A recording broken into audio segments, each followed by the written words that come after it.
हमारे घर में कोई घटना होती है तो हम सबसे पहले किसको पकड़ेंगे? सबसे पहले तो चौकीदार को पकड़ेंगे ना, कि तुम कहाँ थे, क्यों ये घटना हो गई तुम्हारे रहते हुए, किस लिए तुमको रखा था। लेकिन यहां नहीं ऐसा हो रहा है। यहां जो है कहते तो हैं कि हम चौकीदार हैं, लेकिन चौकीदारी अगर की गई होती, हाँ चौकीदार अगर अपने काम में पक्का होता है तो उसके ऊपर आक्रमण करके उसको कोई मार दे, लेकिन फिर कहा जाता है कि इस चौकीदार ने अपना निभाया। यहां तो कुछ पता ही नहीं है, कोई लड़ा ही नहीं उनसे, किसी ने उनको रोकने की कोशिश ही कहीं नहीं की।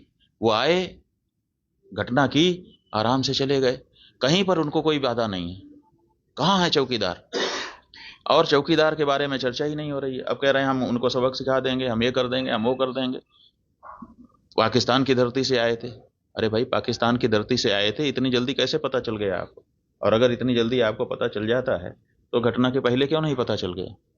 और दूसरी बात यह है कि अगर पाकिस्तान से आए तो पाकिस्तान के खिलाफ अच्छी तगड़ी कार्रवाई करिए। आप कह रहे हैं कि हम सिंधु जल नदी का जल रोक देंगे। आपके पास जल को रोकने या उसको डाइवर्ट करके अपने ही यहाँ अपने ही देश में रख लेने का कोई उपाय ही नहीं है। हमने विशेषज्ञों से पूछा कि अगर हम सिंधु नदी का जल पाकिस्तान में जाने से रोकना चाहते हैं तो हमारे पास क्या व्यवस्था है। उन्होंने कहा हमारे पास कोई व्यवस्था नहीं है। अगर हम आज से शुरू करें कि ऐसी व्यवस्था हम बना लें तो पैसा कितना लगेगा वो तो अभी पूछिए ही मत। अगर पैसा पर्याप्त दे दिया जाए, पैसे के कारण एक दिन भी काम ना रुके, तब भी 20 साल लगेगा, तब हम सिंधु नदी का जल रोक पाएंगे।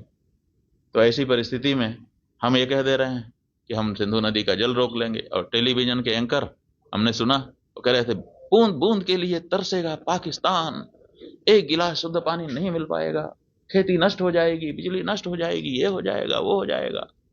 गजब बता रहे थे, ऐसा लग रहा था कि जैसे प्यास तो लग ही गई पाकिस्तान को अब। और इधर विशेषज्ञ बता रहे हैं कि हमारे पास पानी को रोक लेने का कोई उपाय ही नहीं है।